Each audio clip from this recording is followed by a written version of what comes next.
एक दफा ये एक ट्रेन पकड़ कर निकले और वहां पे जो ट्रेन में बैठे इनके पास पैसे तो थे नहीं। भिक्षु एक अधिकारी जो उनका भक्त, उन्होंने कहा नहीं नहीं बैठ जाइए, कोई समस्या नहीं है। उनकी बात मान के बाबा ट्रेन में बैठ गए। पैसे थे नहीं, टिकट थी नहीं। कुछ स्टेशन चलने के बाद नया टीसी आ गया।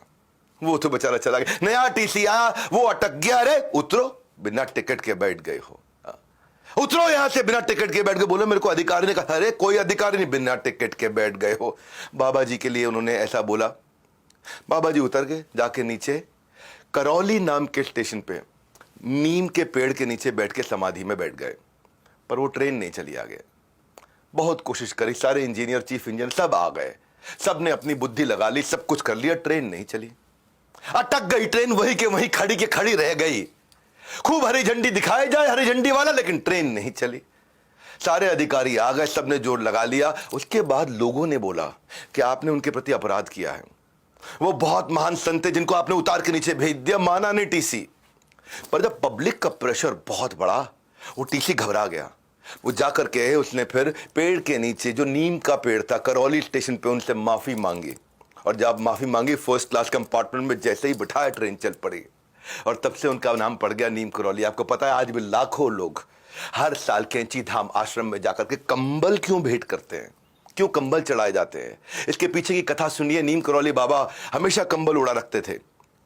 एक दिन अचानक वो सबको छोड़ के निकले, बड़े खास उद्देश्य से निकल के। अपने एक बुजुर्ग, एक ऐसे दंपत्ति थे जो उनको बहुत मानते थे। बोले आज रात को आपके घर पर रुकने आए। वो हैरान। बोले जिनको हम भगवान का स्वरूप मानते हैं वो स्वयं हमारे घर पे आ गए सोने के लिए। गरीब थे बहुत, तो जो भी कुछ खाने का संसाधन था उनको दिया, उनको भोजन लग किया, एक तरह से भोग चढ़ाया उनको।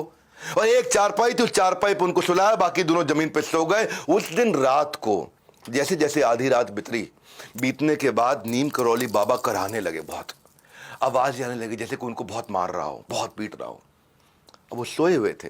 बुजुर्ग दंपत्ति ने उनको उठाना भी ठीक नहीं समझा और खुद वो सो नहीं पाए, क्योंकि वो करा रहे थे। इतना उनको दर्द हो रहा था, बहुत बहुत बहुत तेज दर्द हो रहा था। हिल रहे थे, कांप रहे थे, वो दर्द उनको देख रहे थे। तो जब वो सुबह उठे, उठते ही नीम करौली बाबा ने धीमे से इस कंबल को आराम से लपेटा। आराम से लपेटने के बाद बुजुर्ग दंपत्ति को दे दिया। बोला इसे गंगा में प्रवाहित कर देना, कंबल खोल के मत देखना। ये बड़े हैरान हो गए दोनों। कंबल को प्रवाहित कर दें, खोल के ना देखे। कंबल जैसे ही उठाया, कंबल बहुत भारी, ऐसा लगा जैसे इसमें लोहा भरा पड़ा है, बहुत भारी कंबल। बहरहाल उन्होंने गुरुदेव की आज्ञा, कंबल नहीं खोला, जाकर के प्रवाहित किया। अजीब सा लगा कंबल प्रवाहित करते वक्त। कुछ दिन के बाद उसी दंपत्ति का बेटा बांग्लादेश से वॉर के बाद लौटा, जो कि ब्रिटिश फौज में एक सैनिक था और दूसरे विश्व युद्ध में उस समय बर्मा फ्रंट पर तैनात था ब्रिटिश आर्मी की तरफ से। लड़ाई की स्थिति पूछने पर पता चला कि दुश्मन उस रात को, और ये वही रात थी जिस दिन बाबा नीम करौली के घर आए थे, पूरे दुश्मन की फौज ने उसको घेर लिया और सबको घेर लिया। वहां कुछ थोड़े से सैनिक बचे थे और लगातार रात भर गोलियां मारते रहे। सारे सैनिक मर गए, इसको एक भी गोली नहीं लगी। मेरे बोलते बोलते रोंगटे खड़े हो रहे हैं। इसको एक भी गोली नहीं लगी। पूरी रात गोलियां चलती रही, सब मर गए, इसको एक गोली नहीं लगी।